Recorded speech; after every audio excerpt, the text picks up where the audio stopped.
Vamos então à terceira parte do 8º capítulo. Nós terminamos na segunda parte com os dois algozes ali do Luiz, né, o filho do Olímpio, explicando, colocando para o Silas como eles fazem para mantê-lo sob controle.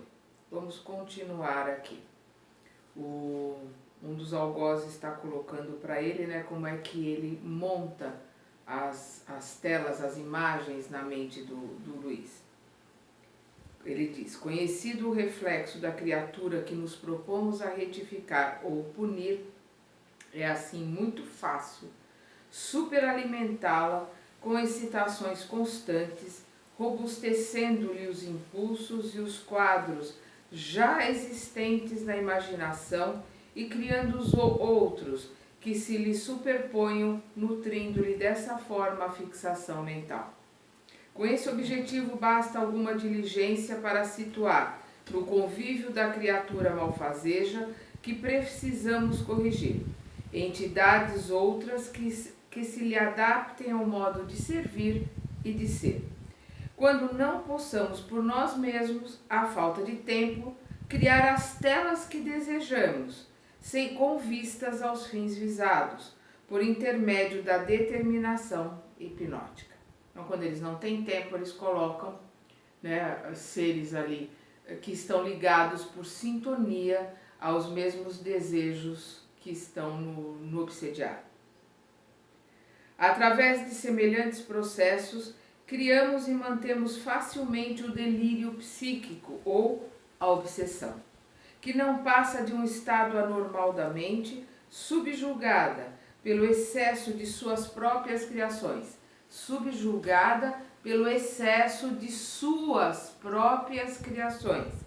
a pressionarem o campo sensorial infinitamente acrescidas de influência direta ou indireta de outras mentes, desencarnadas ou não, atraídas por seu próprio reflexo. Então, afins atraem afins. Então, aquele sentimento, aquela vontade que existe, aquela vibração que existe naquele obsediado, faz com que encarnados e desencarnados sejam atraídos para eles por afinidade. Então, facilita, né, muito a vida dos obsessores. E sorrindo, o inteligente perseguidor disse, sarcástico: cada um é tentado exteriormente pela tentação que alimenta em si próprio. Cada um é tentado exteriormente pela tentação, aliás, que alimenta em si próprio, por aquilo que ele mesmo alimenta. É por isso mesmo que ele é tentado, é por isso mesmo que isso, junto com aqueles que são atraídos, é aumentada esse sentimento e faz esse círculo, né, vicioso, um alimentando o outro. De mim mesmo achava-me perplexo. Nunca ouviram verdugo aparentemente vulgar com tanto conhecimento e consciência do seu papel. Figurava-se-me assistir a um curso rápido de sadismo mental, extravagante e frio. Silas, mais treinado que eu, no trato com os amigos daquela condição, não exteriorizou qualquer sentimento de pesar ou de assombro na fisionomia serena. Entremostrando, porém, grande interesse em torno da preleção, considerou: indiscutivelmente a exposição é perfeita. Cada qual de nós vive e respira nos reflexos mentais de si mesmo, angariando as influências felizes ou infelizes que nos mantêm na situação que buscamos. Cada um de nós vive e respira nos reflexos mentais de si mesmo, ou seja, cada um de nós vive e respira naquilo que criou, né? No psicossoma que cria em volta de si, naquilo que nós materializamos à nossa volta com o nosso pensamento. E é nessa atmosfera, nessa psicosfera que nós vivemos, respiramos, conduzimos, né, a nossa vida de encarnado ou desencarnado. Angariando as influências felizes ou infelizes que nos mantêm na situação que buscamos. Os céus, ou as esferas superiores, são constituídos pelos reflexos dos espíritos santificados. E o inferno é o reflexo de nós mesmos, completou Leonel com uma gargalhada. Creio que, em me assinalando o interesse no aprendizado em curso, o assistente pediu ao irmão de Clarindo alguma demonstração prática do que afirmara teoricamente para nosso estudo, ao que ele assentiu com prazer, informando. O avarento sob nossa vista guarda o propósito de comprar ou extorquir determinada gleba vizinha, a qualquer preço, mesmo em se tratando de transação criminosa, para valorizar as aguadas da propriedade que nos pertence. Tratando-se de assunto no tema essencial da existência dele, que é a cobiça, facilmente recolherá as imagens que eu lhe deseje transmitir, utilizando-me da própria onda mental em que as suas ideias habitualmente se exprimem, ou seja, utilizando da frequência mental que ele já utiliza, né? Como se fosse um rádio. Ele vai sintonizar na mesma frequência que o Luiz se utiliza para os seus pensamentos de cobiça, de avareza, e ele vai implantar ali as ideias e as imagens que ele quer. E passando das palavras para a ação, colocou a destra sobre a fronte de Luiz, mantendo-se na profunda atenção do hipnotizador governando a presa.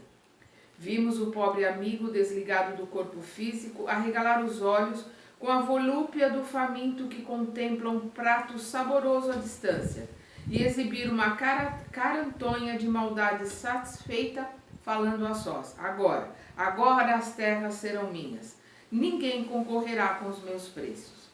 Logo após, afastou-se lépido com a expressão indefinível de um lobo. Acompanhamo-lo até a saída e da extensa varanda podíamos vê-lo avançando à pressa, desaparecendo por fim no grande maciço de arvoredo próximo, na direção de fazendola fronteiriça. Viram? Exclamou Leonel contente. Transmiti-lhe ao campo mental um quadro fantástico, através do qual as terras do vizinho estariam em leilão, caindo-lhe enfim nas unhas. Bastou que eu mentalizasse uma tela nesse sentido, arquitetando o sítio à venda, para que ele a tomasse por realidade indiscutível, porquanto, em se tratando de nosso reflexo fundamental, somos induzidos a crer naquilo que desejamos que aconteça. Somos induzidos a crer naquilo que desejamos aconteça. Tão logo termine o fluxo controlado de minha influenciação hipnótica, retomará o corpo carnal, lambendo os beiços, na certeza de haver sonhado com a falência da granja sobre a qual pretende um título de posse. Silas, com manifesta intenção, ajuntou sereno. Assim, estamos diante de um processo de transmissão de imagens até certo ponto análogo aos princípios dominantes na televisão, no reino da eletrônica atualmente em voga no plano terrestre. Sabemos que cada um de nós é um fulcro gerador de vida com qualidades específicas de emissão e recepção.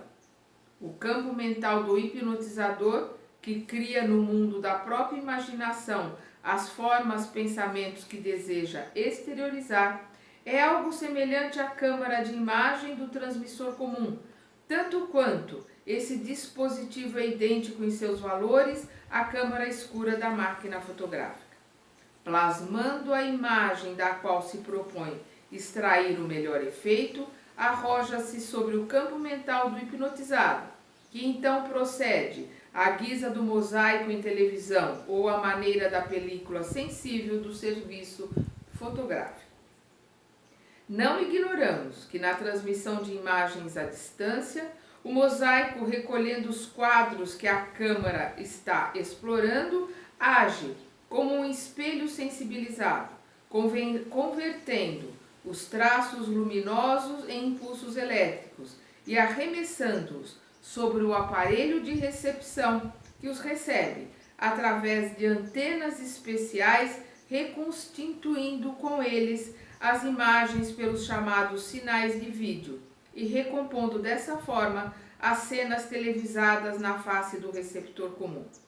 No problema em estudo, você, Leonel, criou os quadros que se propôs transmitir ao pensamento de Luiz e, usando as forças positivas da vontade, coloriu-os com os seus recursos de concentração na sua própria mente, que funcionou como câmara de imagem.